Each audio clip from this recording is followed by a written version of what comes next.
Assalamualaikum warahmatullahi wabarakatuh. Yang terhormat Bapak Dr. Insinyur Joko Sulistyo, Magister Manajemen, Sertifikat Profesional Human Capital Management, Sertifikat Human Resource Management Profesional. Perkenalkan, nama saya Kartika Prisara dengan NIM 240302041 dengan rekan saya. Perkenalkan, nama saya Ismai Ekawati dengan NIM 240302034.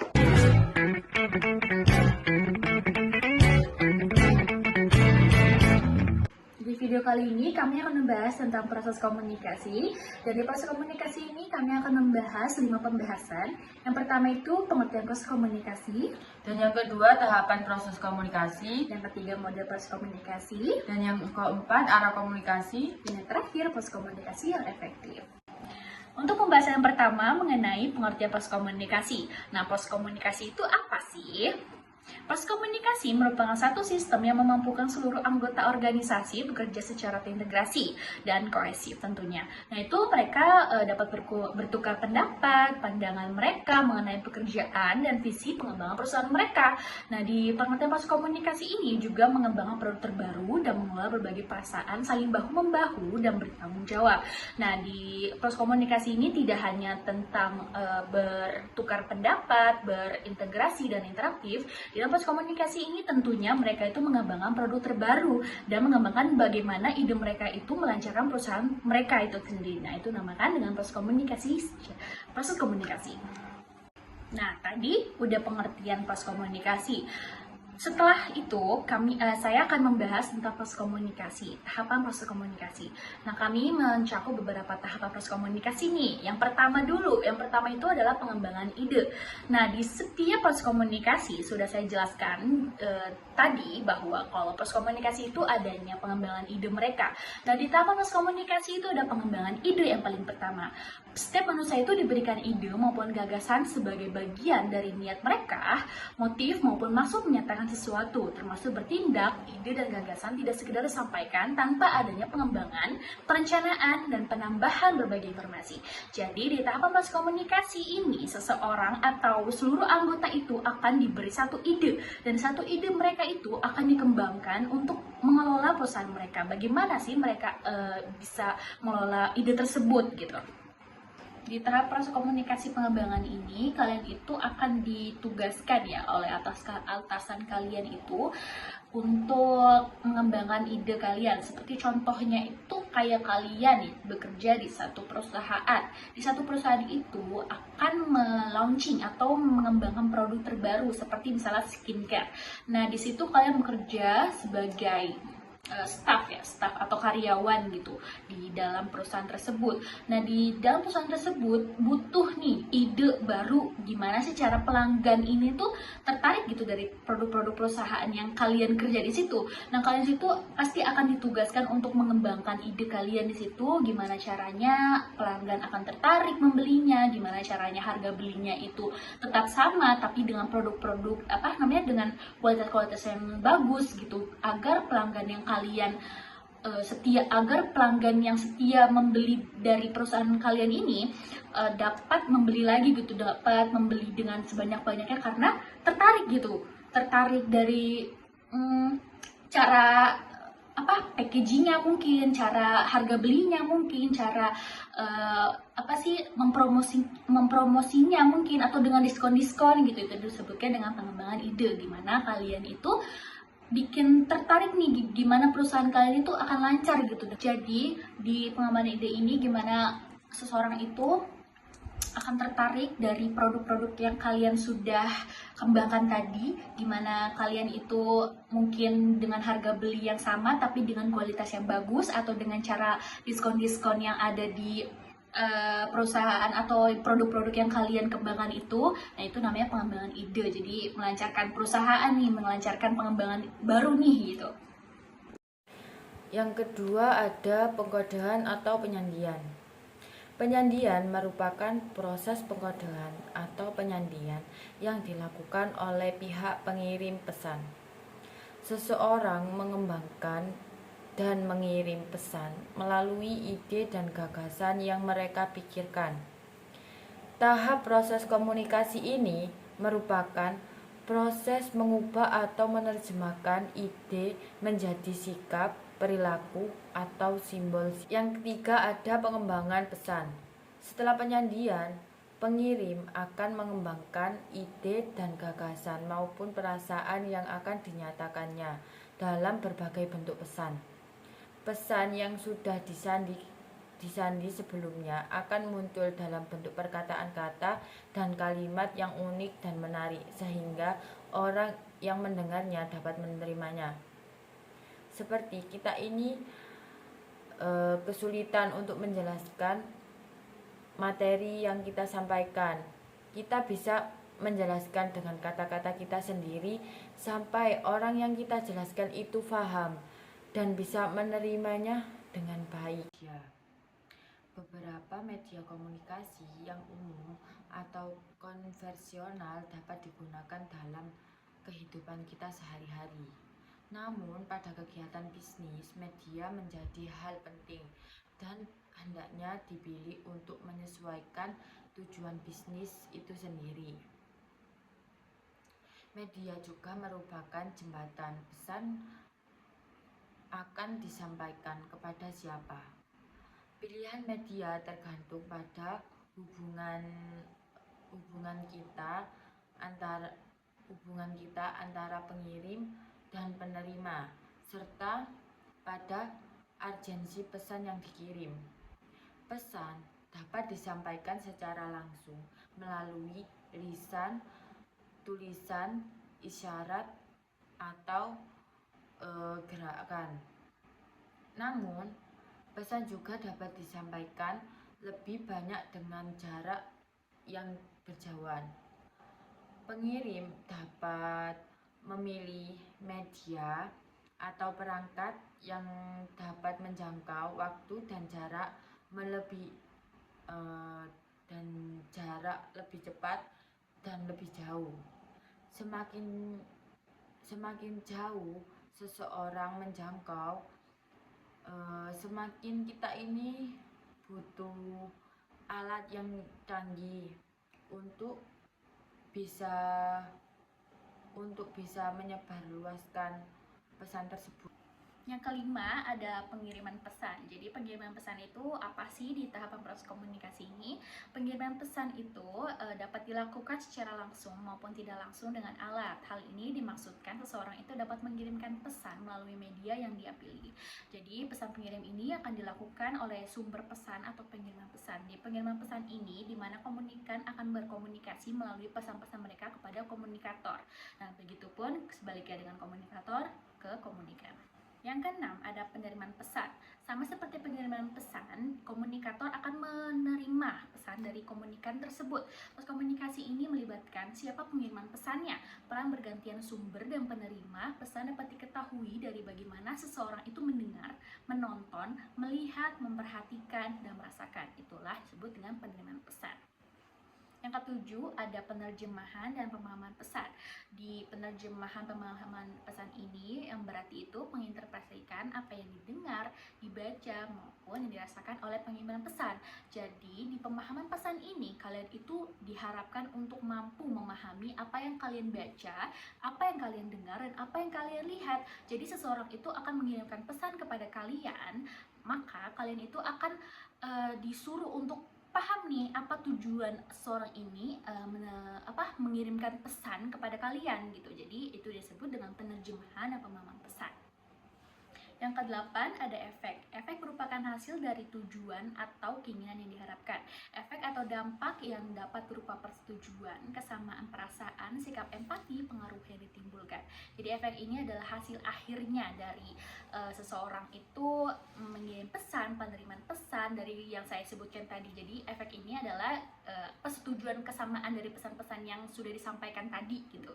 Umpan balik ini contoh kecilnya itu seperti kalian itu ngobrol sama teman kalian ketika kalian itu menanyakan sesuatu atau janjian sesuatu. Kayak kalian itu mungkin ada janjian nonton bioskop nih, mungkin kayak Gen Z kayak saya sendiri Gen Z gitu, suka nonton nih atau kayak suka ngopi nih di luar. Nah kalian itu pasti ngomong nih sama teman kalian, nanya ini nonton bioskopnya jam berapa ya, atau ini ke kafenya jam berapa ya, pasti teman kalian itu akan umpan balik dari percakapan kamu gitu, percakapan kalian gitu, dari apa yang kamu tanya gitu. Pasti ngomong jam sekian ya, jam ini ya, oh nanti ya setelah ini, pasti kayak gitu. Itu dinamakan dengan umpan balik, karena ada dua orang saling berkomunikasi dan satu orangnya pasti akan memberikan pertanyaan, dan satu orangnya lagi pasti akan memberikan solusi dari pertanyaan tersebut gitu. Itu yang disebut dengan umpan balik. Contoh kecilnya ya. Untuk contoh besarnya itu seperti staff dan manajer. Staffnya itu menanyakan, oke, saya siap untuk bekerja yang disuruh, tapi dengan sesuai dengan pekerjaan yang sudah dirapatkan tadi ya. Nah, manajernya pasti akan menjawab gitu, iya, tapi kamu harus memperhatikannya lebih baik ya, supaya tidak ada kesalahan gitu. Nah, itu dinamakan dengan umpan balik. Yang terakhir ada gangguan. Gangguan dalam proses komunikasi adalah keniscayaan. Gangguan dapat menghalangi pesan tidak tersampaikan kepada penerima. Demikian sebaliknya. Akibat gangguan ini dapat terjadi perbedaan antara pesan yang dikirim dengan pesan yang diterima. Beberapa bentuk gangguan dapat berupa gangguan fisik dan psikologis. Gangguan fisik contohnya seperti hujan deras, petir, ombak, gempa, dan sebagainya. Kalau gangguan psikologi seperti mental, kayak kita ini mempunyai sikap yang keras kepala, gampang emosi. Terus kita itu mempunyai pikiran yang jelek tentang teman kita, selalu berprasangka buruk kepada. Materi yang ketiga yaitu model proses komunikasi. Model merupakan serangkaian bentuk-bentuk untuk merancang suatu proses komunikasi. Model dibuat untuk menggambarkan dan mengidentifikasikan komponen-komponen, variabel atau kekuatan yang membentuk komunikasi dan menyarankan atau melukiskan hubungan di antara komponen-komponen tersebut. Model komunikasi diterapkan untuk memberikan input dan menerapkan sistem komunikasi standar. Selain itu, model komunikasi juga digunakan untuk memastikan komunikasi yang efektif dalam perspektif organisasi bisnis. Yang pertama, ada model stimulus. Manusia berkomunikasi didasari oleh rangsangan atau stimulus, kemudian barulah ada tanggapan dari pihak lainnya. Apabila stimulus ini tidak terjadi, otomatis komunikasi ini tidak berlangsung. Saat berkomunikasi, seseorang atau kelompok lebih bersikap statis karena tidak mementingkan suatu proses, karena hanya berdasarkan aksi-reaksi saja. Manusia akan menyesuaikan apa yang diberikan pihak pengirim kepadanya dan meresponnya. Seperti contohnya, pembeli hanya akan mencoba makanan yang ditawarkan apabila ada tulisan seperti ada tulisan gratis atau silakan ambil atau bebas biaya. Kata-kata atau tulisan tersebut adalah bentuk rangsangan karena sebagai besar konsumen akan meresponnya dengan tindakan mengambil makanan atau membawa barang tersebut tanpa biaya atau tidak membayar. Yang kedua ada model komunikasi satu arah atau linear. Model proses komunikasi linear terjadi dalam garis lurus dari pengiriman ke penerima dan berfungsi untuk memberi informasi, membujuk, dan memberi perintah. Konteks proses komunikasi secara linear adalah proses penyampaian pesan searah dari pengirim kepada ke penerima pesan sebagai titik penerimaan. Komunikasi linear itu ada dua. Yang pertama ada komunikasi secara tatap muka dan yang kedua ada komunikasi secara media. Contoh komunikasi linear tatap muka. Seperti kita ini menjelaskan kepada karyawan-karyawan kita tentang kemajuan perusahaan kita ke depannya. Dan contoh yang bermedia itu seperti kita ini menyebarkan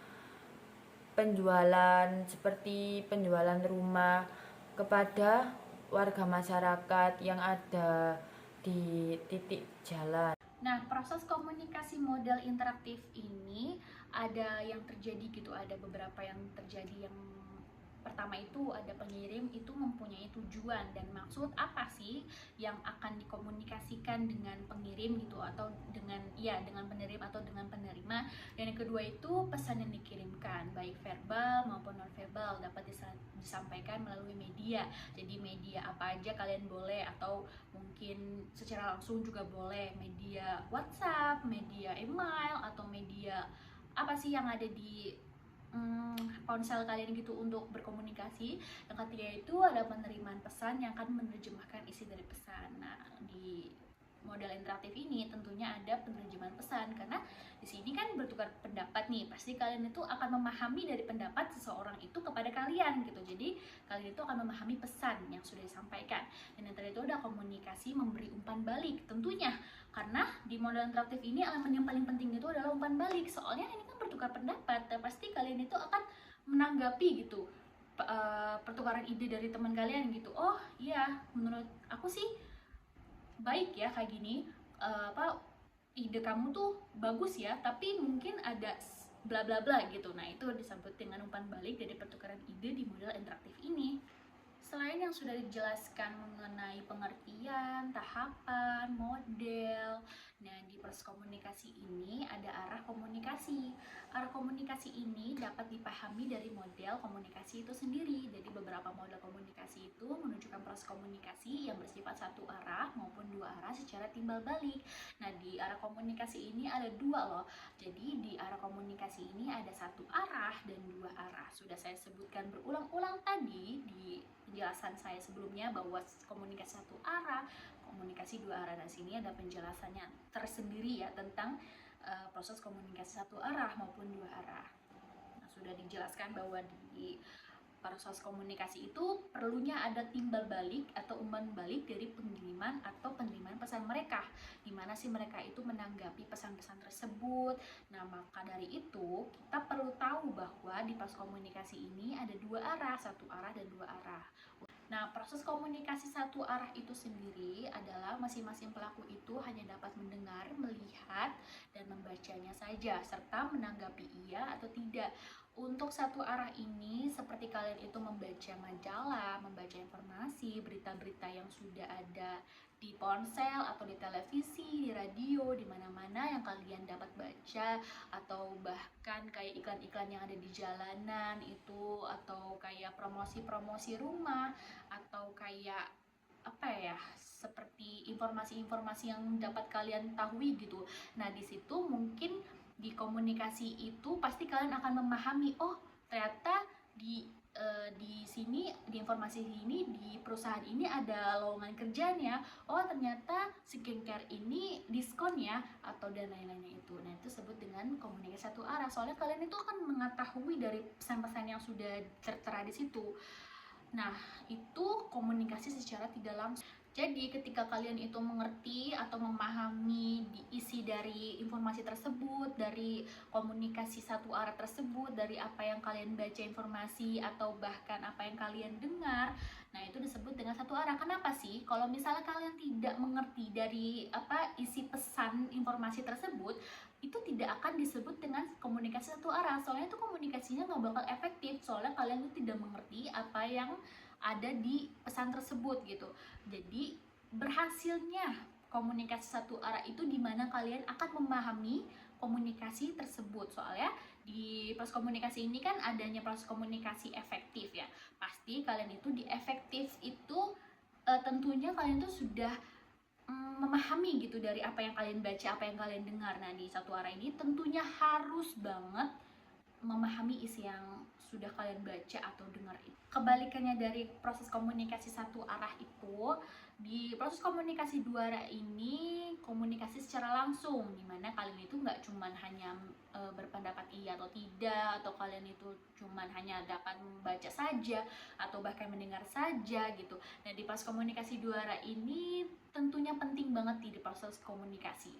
Soalnya ini proses komunikasi berlangsung gitu. Di model interaktif juga ada kan, karena itu dapat berjalan dengan baik di mode interaktif kalau proses komunikasinya dua arah. Nah, di dua arah ini gimana contohnya nih? Kalian itu ngobrol dengan salah satu seorang atau teman kalian, terus kalian tuh ngobrolin tentang film mungkin, atau ngobrolin tentang tugas, terus kalian itu dapat jawaban secara langsung dari teman kalian, tidak hanya mendapatkan informasi sepihak saja. Nah, itu disebut dengan proses komunikasi dua arah. Soalnya kalian itu sama-sama berkomunikasi secara langsung. Kalian itu dapat ngobrol atau berpendapat secara langsung nih. Kalian itu dapat apa ya?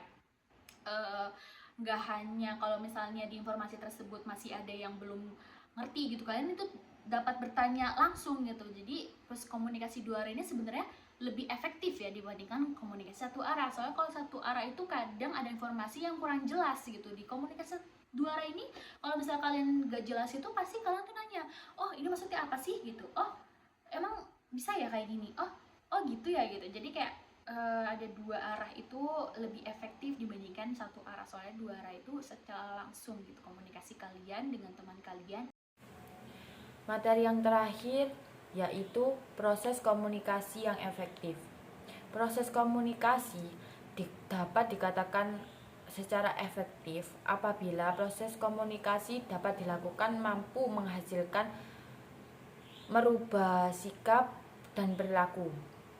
Oleh karena itu, prinsip proses komunikasi dua arah ini penting dipahami dalam rangka menerapkan sistem atau struktur komunikasi yang digunakan.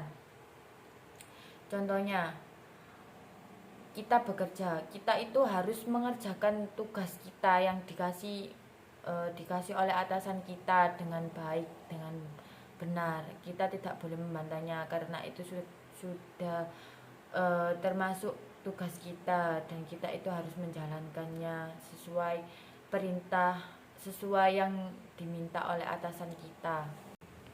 Ada beberapa manfaat serta hambatan proses komunikasi secara efektif.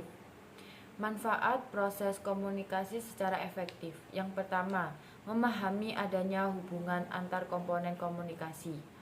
Yang kedua, membantu menjelaskan secara sederhana setiap fenomena komunikasi. Dan yang ketiga, membantu menganalisis permasalahan dan kegagalan komunikasi. Hambatan proses komunikasi secara efektif. Yang pertama, hambatan pada sumber pengirim pesan. Saat sumber mengirimkan pesan kurang jelas baik secara lisan maupun secara tulisan. Dan yang kedua, hambatan dalam penyandian pada tanda atau simbol yang harus transfer pada sumber pesan. Dan yang ketiga, hambatan pemilihan media sebagai sebuah alat penyampaian pesan saat seseorang menggunakan media komunikasi. Jadi kesimpulan yang kami dapatkan dari pembahasan kami adalah proses komunikasi merupakan satu sistem yang memampukan seluruh anggota organisasi itu bekerja secara terintegrasi, interaksi, interaktif, dan kohesif tentunya. Dalam proses komunikasi ini terdapat beberapa tahapan yang sudah kami jelaskan secara rinci satu persatu yang memampukan seseorang itu mengembangkan beberapa pendapatnya nih agar komunikasi berjalan dengan baik itu apa, seperti apa, dan proses komunikasi ini tidak akan terjadi apabila tidak adanya ide, pendapat, gagasan, serta keuntungan para pengirim dalam menyatakan sesuatu. Sekian, terima kasih. Kurang lebihnya kita mohon maaf. Wassalamualaikum warahmatullahi wabarakatuh.